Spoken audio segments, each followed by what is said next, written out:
The following episode will contain spoilers. You have been warned. You're listening to Cinema IRL, the podcast that throws you into the movie and asks the question, what would you do? Today's movie is Canadian, so Amber and Scott were a little perplexed on the backstory after watching Nirvana the band, the show, the movie. And now, Cinema IRL. I wish I could switch places for just one day. What would you do? Put yourself in my shoes. How do we handle this? What would you do? Put yourself in my position. What would you do? Now it's your turn. Welcome, everyone, to Nirvana, the band, the show, the movie, the podcast. Yeah, that does seem appropriate for today's film, which you just said. Yeah, it's not, except for the podcast part. Nirvana, the band, the show, the movie. Well, yeah. Yeah. I mean, they keep stitching onto it. They do. Nirvana, the band made Nirvana the show, which then made Nirvana the band, the show, the movie. Yeah. But us U.S. people, we'll know that because they're Canadians and we are not aware of their culture. Yeah. This film apparently is part of a story that was told in a show form, a web series, but it doesn't matter. You can see this film without having seen any of that, and it will make just as much sense in a nonsensical way, and you will be just fine. Yes. All right, so just a brief overview of this film. When their plan to book a show at the Rivoli goes horribly wrong, Matt and Jay accidentally travel back to the year 2008. So they are aspiring musicians who have a goal of playing at the Rivoli, which just looks like just a little, just ordinary restaurant bar in the hood, nothing special. Yeah, nothing crazy. And we see them coming up with a plan to do this at the very beginning of the film. And then 17 years later, they're still trying to figure out how to play the Revelry. Yeah, so for Matt, I've got a little alliteration that he should probably remember. Okay. Proper planning prevents piss-poor performance. That is definitely a thing. Yeah. Now, you know me. My concepts of time are now and not now. That's true. His concepts of time are now and now. Like, he's a man of action. He's been a man of action for 17 years trying to get to the same goal. I'd like to note that action does not always mean positive, good actions. That's true. Or smart actions. So Matt is the quirky, I don't even know what the word is, quirky, mentally ill, seriously optimistic part of this duo of Matt and Jay. And he always comes with wacky schemes to get them to just play the Revelry. And we start off with, after we go fast forward 17 years and nothing's changed, is his latest plan is that they are going to go to the top of this tower in Ontario, and they are going to... Yeah, oh yeah. Toronto, the city, Ontario, the province. And they're going to jump from the tower into the stadium. The Skydome, yeah. And they're going to talk about their show at the Revelry, even though they don't have a show. But people will come, of course, if they know about it. And then they'll have no choice but to have to let Matt and Jay play when all of these crowds from the stadium show up. I never understood that line of thinking. Like, which line? There's a lot of lines there. The part about if we tell enough people that there's going to be a concert, they'll have to put us on.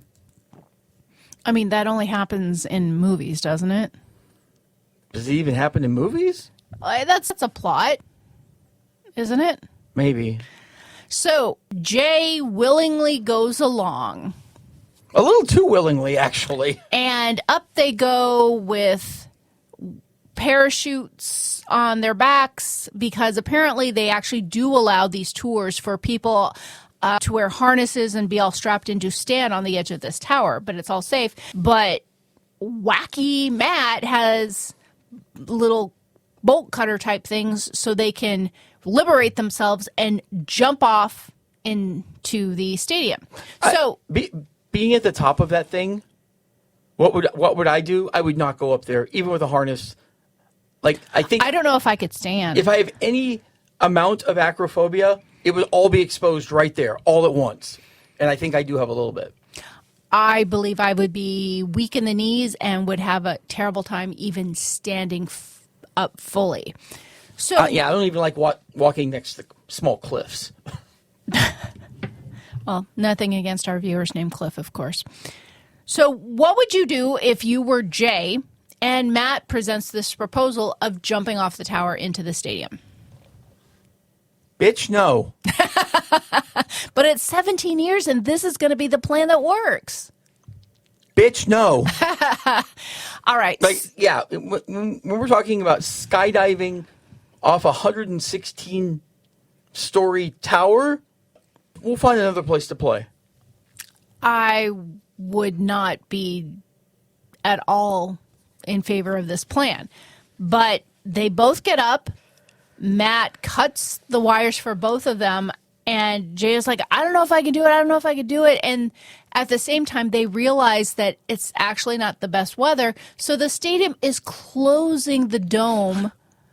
So the open dome, the open roof that they were going to land into is slowly closing. Yeah, and here's the thing.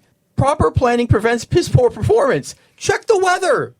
Yeah. Like, regardless of whether or not it's bad enough to close the dome, if it's bad enough to close the dome, you shouldn't be skydiving in it.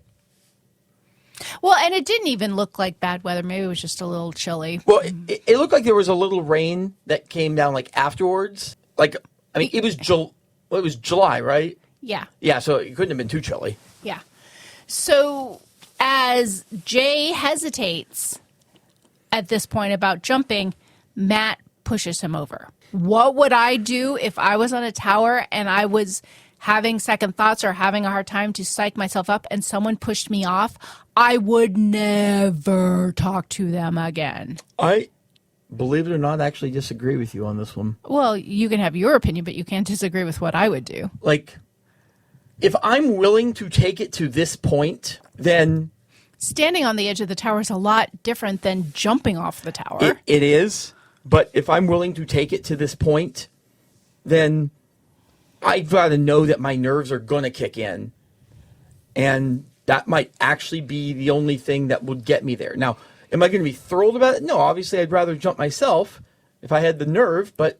Well, you're not jumping 20 feet into a pond of water. You're jumping off this enormous tower, and you have to have the presence of mind to be able to activate your parachute. And if you were just pushed, I would be so rattled that I don't know that I wouldn't just go splat on the sidewalk. Well, I mean, that's still a long ways to fall, but here's what I want to know. I want to ask the intern how long it would take for, let's call it a 200-pound human being to fall 116 stories to the ground. It would take approximately 10 to 12 seconds for a person to fall 116 stories to the ground. Okay, great. So with that information, we have them then landing on the closed part of the stadium or another roof, something, but they don't make it into the stadium. They're rescued from the fire department. They head home. And at this point, Jay is thinking, WTF is my life. And as Matt is coming up with their new plan to get to play at the Revelry, Jay is looking around the house that he shares with Matt and seeing the pile of whatever that has bugs flying over it, seeing the rat walking through the mess. And while he's having this, what have I done with my life moment, Matt holds a play gun and starts shooting him with these like little Nerf bullets kind of a thing. Pew, pew, pew. Yeah. And at that point, Jay is just having a crisis and says, I'm going to sleep.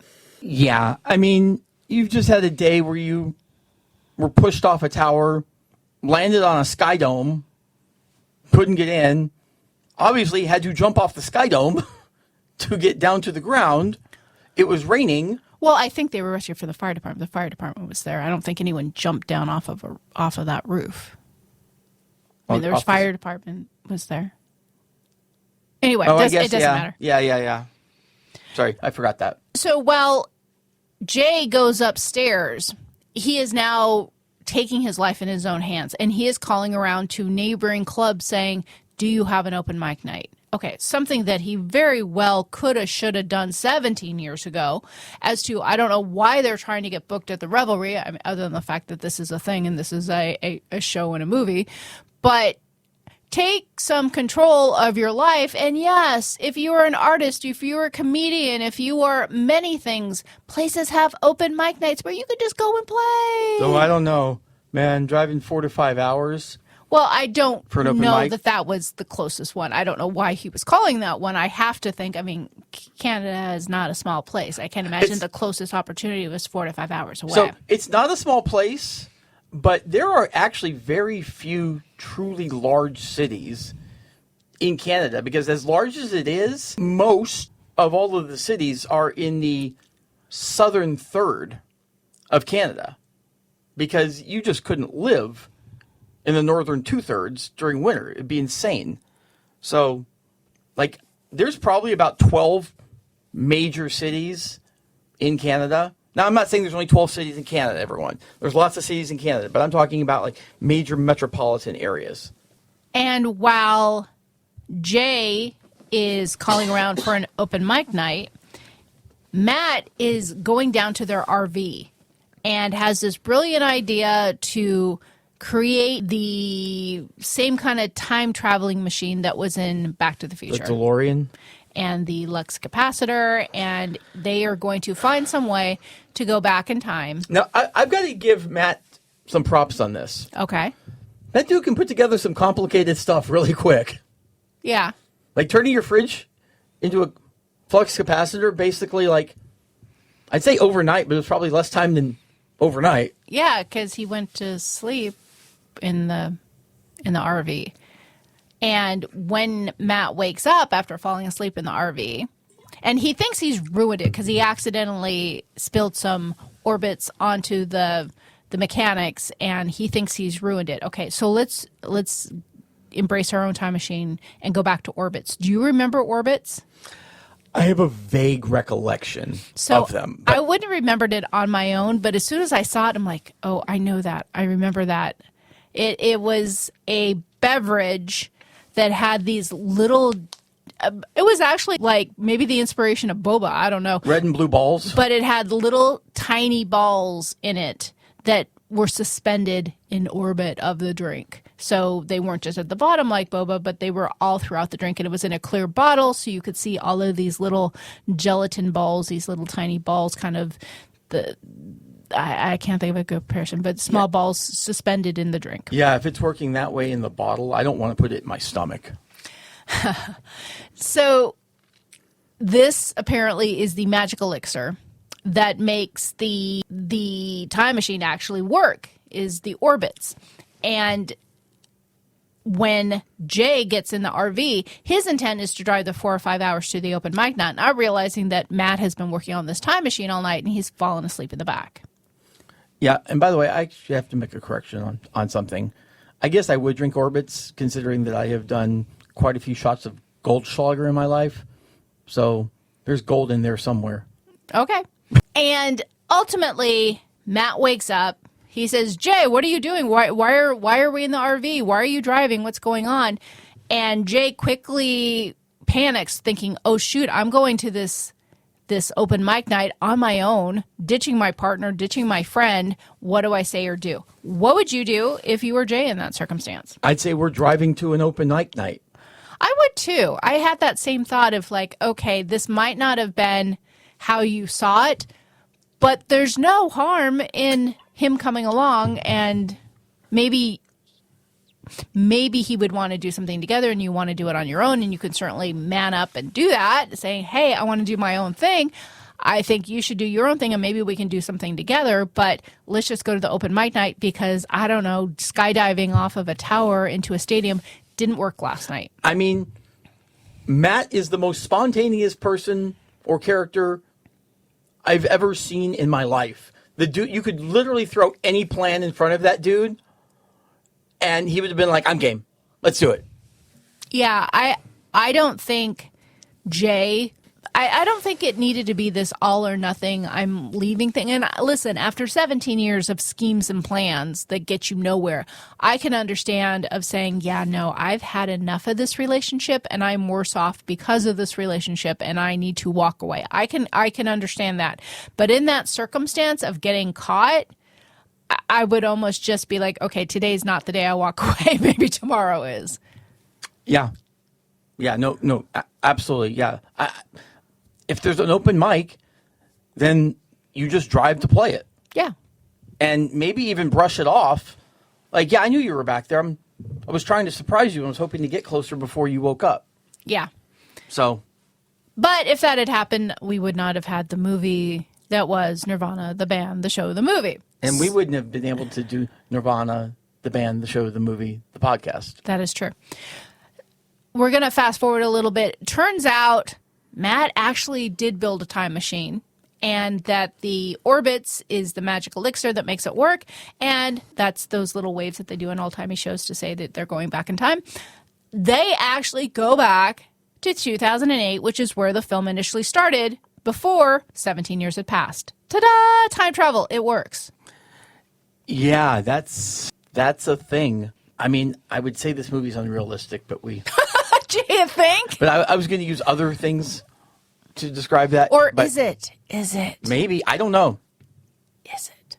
I wonder, number one, I wonder if they found a bottle of Orbitz and built this entire comedy story around the bottle of Orbitz, because who could find that nowadays? Unless you had it in some sort of bomb shelter bunker or something. Yeah. All right. So they are back in time and they realize it. But here's the what would you do part. They, at that point, seem determined to go back, find another bottle of Orbitz to fuel the time machine and go back. Why the heck are you not staying in 2008 and making a whole lot of different decisions? Well, because you're already in 2008. Like, there's versions of you already there. It would be a paradox. You could still be doing your own thing while your doppelgangers are from 2008 are doing their own thing. I just, what a gift of having 17 years back. I can't imagine giving that up. Well, what a freaking gift. I mean, if I'm doing that, I'm probably doing everything in my power to help my past selves make better choices. Okay, now this is starting to sound like Bill and Ted's Excellent Adventure. I mean, the shoe fits. So what would I do? I would lean into getting 17 years of my life back and make a whole flurry of different decisions. Yeah, so there was one decision that they absolutely should have made. Mm-hmm. And I'll probably end up going off on a rant on this. Okay, let me get comfortable. Okay. Well, go. maybe not right away, but I'm just going to say. No, go. You already mentioned it. I can't have it hanging over my head. Okay. What would I do? I would not stay in 2008. Okay. You want to know where I would go? In the year 2000. Nope, we got to go back further. The year that Apple stock was a thing? Well, that would actually be really nice. Yes.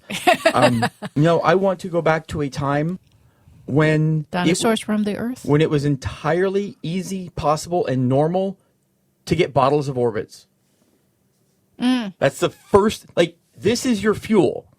You discover this, if you have a jump left, the first thing you do is go and acquire more fuel. Because if you go back and get a few cases of Orbitz, you can do whatever the hell you want now. Yeah, you can definitely time jump just for fun. But they stick around in 2008 because they remember that in 2008, they actually have a case of Orbitz at their apartment. So they go to their apartment, they actually see their 2008 selves, and they are actually able to get a bottle of Orbitz. But while they're there, just the high point of while they're there is Jay actually does the first couple notes of a song on the piano and says, remember this to 2008 Jay. And it turns out 2008 Jay actually pays attention and uses that song because when they ultimately get back to 2025. or 2025, Jay is a very popular, successful musician on a world tour, and that is one of his songs. Yeah. So I'm going to take umbrage with one thing here, and this is where you're going to hear Scott talk about the rules of time travel. No, I mean, I'm actually kind of dead serious on this. I know you are. Yes. I take umbrage with the fact that there was not the full case of Orbitz back there at the apartment, because theoretically they would have known. Well, it's not that there wasn't a full case. It's maybe it just wasn't in the box. Maybe they gave some away. Maybe there was some in someone's bedroom. I mean, he did find one of the bottles upstairs in someone's bedroom. But they would know that because they lived that timeline. So the way But you don't know the specific day. I don't know on this day at this time I had a bottle or a case of Orbitz on my stove. I mean, they obviously cared about it enough to go buy a case when it was hard to find. So the reason I have a problem with this is that time travel works sort of like a really weird zipper, in that when you're going forward, you're unzipping, and when you're going backwards, you're zipping. And Why? Is this just your thing? I don't understand. no. Actually, this is actually, I believe, the recognized theory on this is that when you're going backwards, you are going back in your timeline to a place that already happened. Okay. Because And that's zipping or unzipping? that's zipping. It's when they all come together. Now, the reason I say they all come together, when you go forward, it's not just one line forward that you could go. There is theoretically infinite lines that you could go. A bajillion freaking futures where, I mean, name anything being different, and it could be. I actually believe that this is actually the recognized scientific theory on this. Obviously, it's theory only. So when they jump back, if they knew in their brain that there was a case, when they jump back, that case would be there because nothing would have changed. But again, you're expecting them to remember a date 17 years before that they had a case. They just wound up at this day in 2008. And they know that, hey, in 2008 we had this, but to know that you had it on a certain day, I don't remember. Do you remember what you were doing on July whatever to 2008? No, but if I bought a case of something in 2008 and I was using the last bottle of it in 2025, I would... I mean, maybe it was... I would have some definitely still left over. That's just my one umbrage there. I mean, okay. For now. I can tell you my brain only allows me to talk about time travel for so much because it actually makes my head hurt. I used to watch The Flash, and they started, a couple seasons in, started everything being about the metaverse and different timelines, and it started to be really stressful for me to watch that because that topic just, it swirls my brain kind of like a heavy-duty mixer. I'm just saying... I wouldn't mind going back in time a little bit because there's got to be a timeline where Donald Trump's not president. Like, it just has to be. So, and like, this is the super weird one. Like, almost all of them probably don't have him, yet we are here in this one. I take my chances. So even though Jay is now in 2025, he is successful, he's on a world tour, what we later learn in a flashback is, and you talk about the original versions and prior versions of people and whatnot, he remembers everything. Like, he is the version of Jay who was just in the RV, who just crash landed back into 2025 with his friend Jay. He runs for the car. Oh, no. No. Oh, you must have missed that. It wasn't super clear and obvious. I don't know what he did with the other version of him, but he actually doppelgangered the original version because he's like, I guess this is where I live. Right. And then you go in and... Yeah. Because that guy was already there and established. So when he... I understand that, but I'm saying there was no other version of him there. He just followed the clues and said, I guess this is where I live in this fancy mansion. No, but there was, because there was the version that had the concert. That was him. No, that wasn't him. That was the future version of him. The one who's like, this guy's not my friend anymore. No, like did you not see the flashback of when he actually says, oh, shoot, there he is, and what am I going to do? And we had a whole series that explained that he actually knew Matt when Matt came for a photo op. Oh, yeah, because you zipper it back far enough. Like, oh, okay, we're back to the zipper. No, you zipper it back to 2008. Everything that happened up to that point is. So their friendship up to 2008 is still in this timeline because you didn't zip past it. But in this one, apparently, they went their separate ways. So he would if that's true, how come Jay knew to run back to the RV and destroy the Orbitz? So, well, here's the thing. Okay, yeah, tell me the thing. I'm going to put this under the same category as the case of Orbitz. He wouldn't have known that at all. Like, because obviously the time travel thing didn't get brewed up until 2025. He would have no way of knowing whatsoever. But he did, because he's the Jay that crash landed on the RV and went running away and claiming his 2025 life. No. Yeah, no. I'm sorry. Yeah. No. Yeah. No. Oh my gosh. Do I actually? Because here's the problem. I know. I exposed the problem. If future Jay breaks the bottle and doesn't time travel, that's great. Your doppelganger is world famous. You're not so much unless you try to take over his life.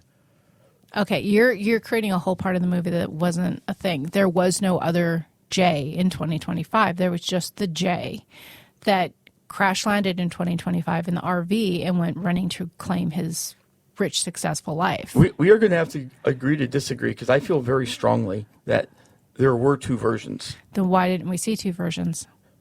Because, well, one, you're not going to see them together at the same time, because that's paradoxical. But he's on a world tour.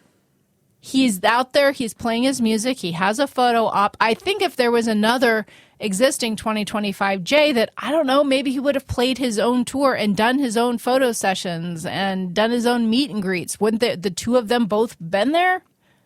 The old, or the one that sprouted from the new timeline. Sprouting? I mean, that's what I'm going to call it. I don't know. is somehow actually, like, he has no knowledge of any of this. He's on his world tour. He's doing his thing. He's uber freaking successful. So I think there's something that may have ended up on the cutting room floor, because I feel like it was basically Jay original has got to do something with Jay pop star and then take over his life, because obviously it looks exactly the same. But it was clear that he didn't. Was it clear? It was clear he didn't know all the right answers to these, because like when he got interviewed at the radio station. No, it's not that he didn't know the answer. It was that, who is your best friend? But in 2025, his best friend is not Matt, because they don't know each other. They haven't seen each other in 17 years. That's why he paused, is because he actually doesn't have a best friend anymore in 2025. Well, that's correct. Yeah, so it's not that he didn't know. Okay, anyway, yeah, we've fallen down a time travel tunnel. He didn't know what had happened in the last 17 years. He just could see that he got famous. But I don't know that he didn't know what happened in the last 17 years. He just knows that he doesn't have a best friend. No, he jumped from 2008 to 2025.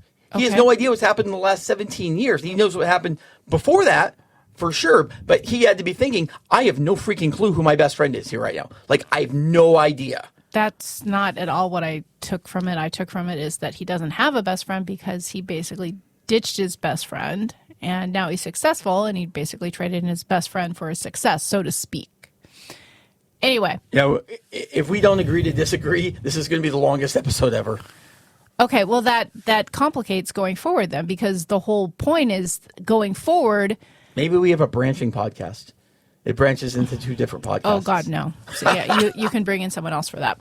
So, but that complicates conversing about the rest of the film, because Jay, he remembers that he used to play with this Nerf gun with Matt, and on the oh gosh, what are those movie trailers called that stars have? What he's on Star Wagons? Yeah, but it wasn't a Star Wagon. I'm asking what the generic thing is for them. Bus? No, it's not. Anyway, so he goes on this tour bus, let's just call it whatever, and he sees a gun on the wall, and he thinks it's a Nerf gun. Hang on. Just for we're clear, which J do you have? Like, original or... There's only one J in 2025. Okay. Do you have the one that was time traveling? I have the one that crashed into 2025 in the RV and ran away. Okay. I mean, it's not going to diverge too much because that's who I've got here as well. Okay. You do you. So he grabs the gun. Yeah, because the memory, the flashback he had in his head was... Well, that could be from either J if you're saying that there's more than one J. Anyway, can we get off the time travel part for right now? No. Actually, this kind of proves it definitively here. Sure it does. Because the flashback he had was from when they did the jump off the sky dome. Right. And he went pew, pew, pew with the thing. You could see because that's the memory that went back through his head. Yeah. So 2008, Jay wouldn't have known that. So only 2025 Jay. Yes, he would have because everything with the time machine happened after that. So of course he would remember it. The time machine happened after but the they pew, didn't pew, do Nerf pew. guns. Yeah, they did. Before, that's what happened when they came home after the tower, but the night before the time machine. So of course he would remember that. That actually happened. Yes, because he's the time traveler. Oh my God. Okay. So I mean, you can't have two different lives. You can't have this one life where you don't have him as your friend anymore and everything else, and this one where you have a 2025 recollection of him. we saw 2 J's and 2 Matts in 2028. We did not see that in 2025. So if we're following your theory, where is the other Matt and the other J? Well, the other Matt is the one who's world famous. We don't know where the other J is. But Matt lives in Matt's house. So wouldn't he be bumping into his other self in his own house? Oh, God. I'm usually good with time travel. This one's hurting my head. Okay. I think this episode is only going to go down from here because we have time travel issues. So at the end, in a mistake where Jay is playing with this gun that he assumes is a Nerf gun, he accidentally shoots one of his people, one of his crew, and now he's on the run. Oh, that was like, for a comedy, that got real gory. Like that was shocking. Yeah, it was. The entire theater just kind of gasped. And at this point now, Jay finds Matt and says, "Yeah, time travel. Tell me about," and works with him on time travel. So only Matt, who was in the RV, would know about time travel, right? Yeah. Okay, so... Well, no, actually, that's actually not true. When Jay went up to him, like, trying to get past security to get the picture or the time to talk. When Matt did. Yeah, he said that he was there from the future. Like, he actually mentioned a time machine. Okay. So theoretically, they both would have known it, but it's still irrelevant because that is the Jay from the time machine, the original one. And okay, can we fast forward to the end here? Because this episode is really making my head hurt. I'm just saying, my theory is that original Jay. There is no original recipe Jay and original recipe Matt. Yeah, original recipe Jay. Snapped extra crispy Jay. Oh my gosh. And put him in a dumpster or put a bullet in his head or something. Oh my gosh, now there's... Wow. Wow. Okay. I mean, that's what I would do. Can we jump to the very end of this so we can wrap this up? Maybe.